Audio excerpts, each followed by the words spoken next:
Hello, my dear student. My name is Veerpal Kaur. Today I am going to explain chapter 5th of class 12th NCERT book exercise 5.1 question number 29। हमें इस question में क्या करना है, के की value find करनी है और हमें गिवन है कि जो फंक्शन है वो कॉन्टिन्यूज है एट x इक्वल्स टू 5 के ऊपर। अगर सबसे पहले देखते हैं क्वेश्चन में फंक्शन हमें गिवन है के x plus 1 if x less than equals to 5 and 3x minus 5 is x greater than 5 at x equals to 5।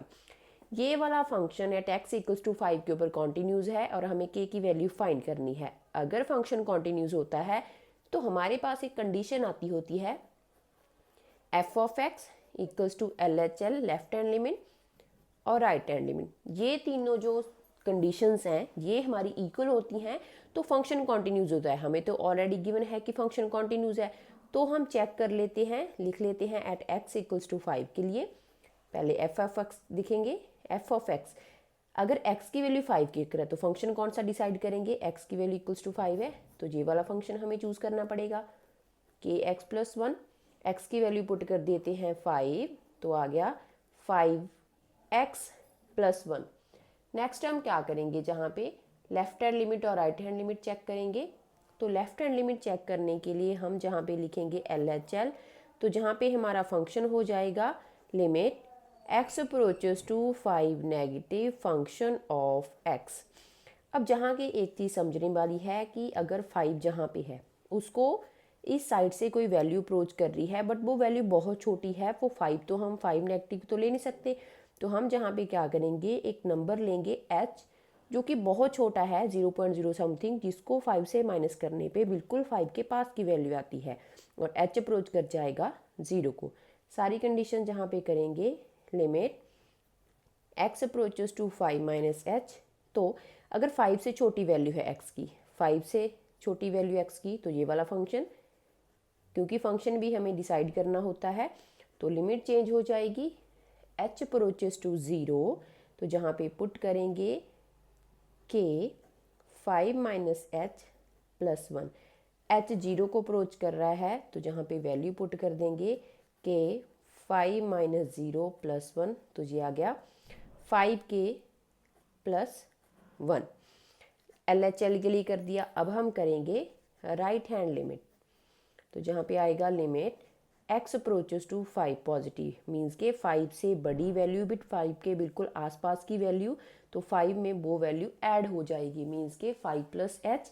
और अगर x की वैल्यू 5 से बड़ी है तो फंक्शन हमारा हो गया 3x माइनस 5, तो जहाँ पे लिखेंगे limit x approaches to 5 plus h, function भी डिसाइड हो गया कि 3x माइनस 5 आएगा।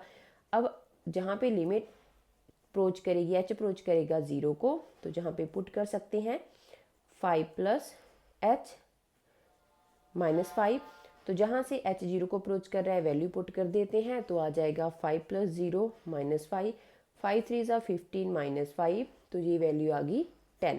अब हमें पता है फंक्शन LHL RHL तीनों इक्वल हैं, तो लेफ्ट हैंड लिमिट और राइट हैंड लिमिट को इक्वल रख के हम k की वैल्यू निकाल देते हैं।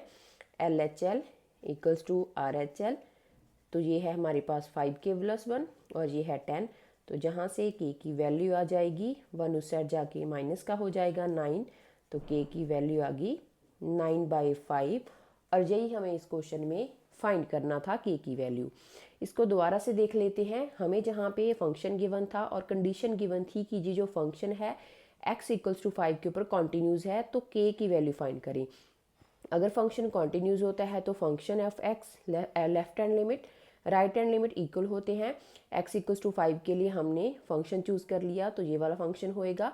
वहाँ पे x की वैल्यू पुट करी, फिर हमने लेफ्ट हैंड लिमिट ली। लेफ्ट हैंड लिमिट हम 5 नेगेटिव नहीं पुट कर सकते तो 5 से कोई छोटी वैल्यू होएगी, तो 5 माइनस h अप्रोच कर रहा है 0 को। अगर x की वैल्यू 5 से छोटी है तो ये वाला फंक्शन, क्योंकि फंक्शन डिसाइड करना भी जहाँ पे बहुत ज़्यादा इंपॉर्टेंट है जो आपको आना चाहिए, तो जहाँ पे हमने पुट कर दिया 5 माइनस h 0 को अप्रोच कर रहा है, जहाँ पे वैल्यू पुट कर दी लेफ्ट हैंड लिमिट आ गई। फिर हमने निकाली है राइट हैंड लिमिट, तो जहाँ पे ऑब्वियसली अगर वैल्यू जहाँ पे छोटी थी अब 5 से बड़ी वैल्यू होगी तो h प्लस हो जाएगा, तो अगर x की वैल्यू 5 से बड़ी है तो ये वाला फंक्शन आ जाएगा। और जहाँ पे 5 प्लस एच और एच अप्रोच कर जाएगा 0 को, तो एक्स की जगह पे पुट कर देंगे 5 प्लस एच 0 को अप्रोच कर रहा है तो 0, जहाँ से वैल्यू आ गई 10। Left hand limit right hand limit, इस केस को उठा के इक्वल रखा क्योंकि ये इक्वल है, कंडीशन गिवन है। इसकी वैल्यू डाली, ये 10 था, जहाँ से k की वैल्यू आ गई 9/5, और यही हमें इस क्वेश्चन में फाइंड करना था।